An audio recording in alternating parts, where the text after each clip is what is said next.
Now back to the show. This is The Law Show on CL 650.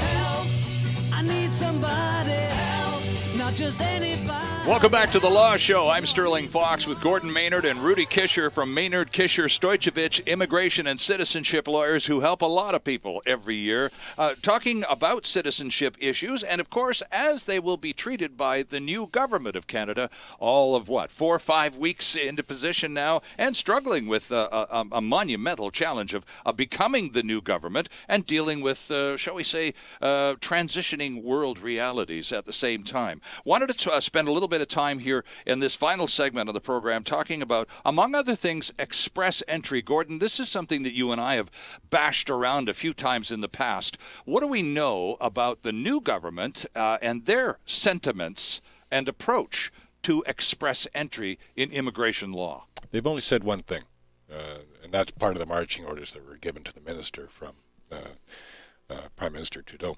They said that in the express entry pool, additional points should be given to persons who have siblings in Canada. Okay. And this would help those applicants get pulled from the pool. The additional points presumably would assist them to get pulled.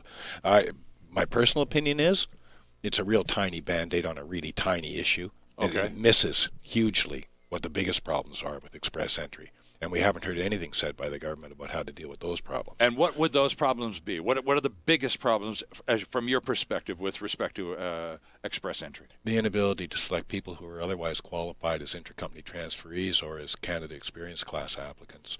These are people who are here as vice presidents of companies. And a lot of them would be clients of yours too, and the companies. And so you see this firsthand every day. We see this firsthand. Right. The selection points have not dropped below 451. That's as low as they've gone. Underneath 450, down when you get down to the 425, 400 level, maybe the high 300s, there's a huge balloon of applicants sitting in that pool, a huge number, who used to be qualified for immigration to Canada, but the points haven't dropped down to select them. And now the worry is, how does the government manipulate the selection tool to reach some of those people without opening the door to tens of thousands that they don't want? Right. So it's a difficult problem, and nobody's talked about it. Nobody's talked about it.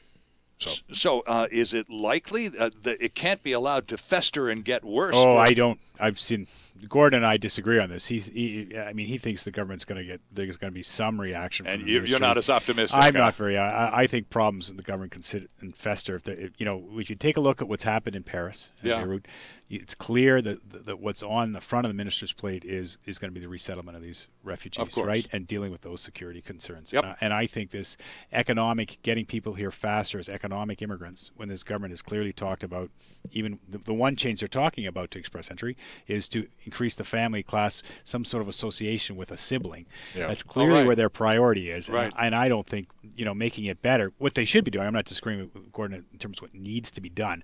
I just don't see them having the time. It's not their focus right now. So it wasn't on their political agenda during the election, and that's why our focus isn't on it.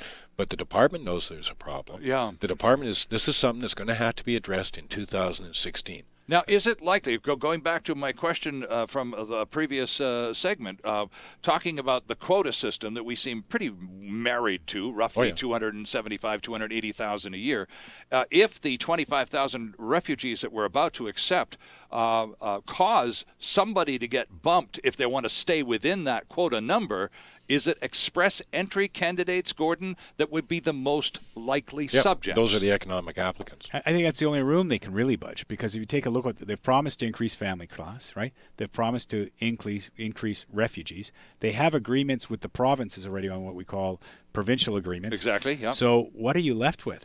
The only area that really they can cut without increasing the number of total immigrants. So can we make the plane bigger, like to use that plane analogy? Sure, yeah. But how do you say we're going to let more people in, we're going to put more people on the plane to come to Canada, when that's not what you campaigned on? You didn't campaign on that, number one. The economy's not doing great. It's getting worse. Mm-hmm. Terrorist concerns are obviously on the rise. I don't think there's a lot of appetite to let more people in. I don't think it's going to happen. And when you take a look the way the family system's broken, we were talking a little bit about spousal class right now.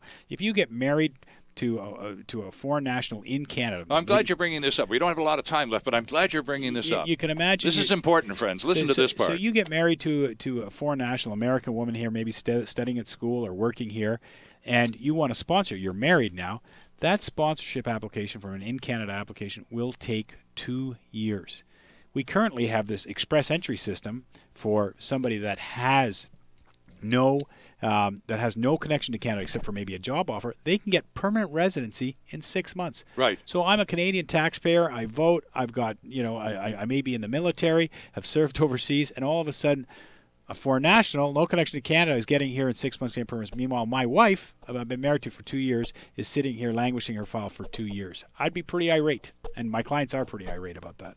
So I think that's going to. The other one is PR cards, which is clearly a problem that they're going to have. Permanent resident cards, right? Permanent resident cards. We touched on this earlier, Gordon. What's the beef here with the permanent residence cards? Permanent resident cards need to be carried by permanent residents. They're used for travel. Airlines need to see them in order to come onto the plane. Right. As they a permanent substitute resident. as a passport, then, right? No. You still have a passport, but to prove your right of entry, like you might have a UK passport, but you're a permanent resident of Canada. Resident, sure. The airlines need to see your card. And that's going to be mandatory when they bring in the ETA system that's coming in March 2016. Right. The problem is that these cards expire every 5 years, and you got to apply to renew them. Right. That's not a big deal as long as the process acts quickly. It does not. Uh-oh. And it's a huge problem. Right. So it's not like a driver's license or something like that. No. I renewed my driver's license the other day. It took me 10 minutes. Yeah.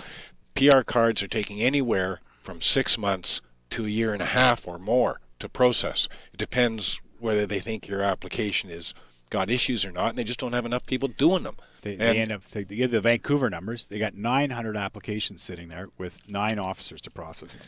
They got you can't get on a plane without this card. So if you're a business traveler, right, now you have to make an application overseas for a special document to allow you to get on the plane to come back, and that's an enforcement tool.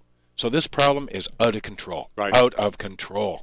And friends, by the way, if you're facing some of these immigration issues and are finding it, well, to say the very least, somewhat confusing, please take heart in the fact that my lawyer guests are finding it almost equally as confusing.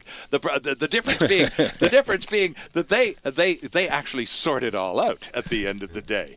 And by the way, if you want to check them out online, it's VancouverLaw.ca. VancouverLaw, one word, .ca. That's the Maynard Kisher Stojcevic website, and there's all sorts of terrific links, great information pieces, and of course, all the contact points for Gordon Maynard, Rudy Kisher, and Alex Stojcevic.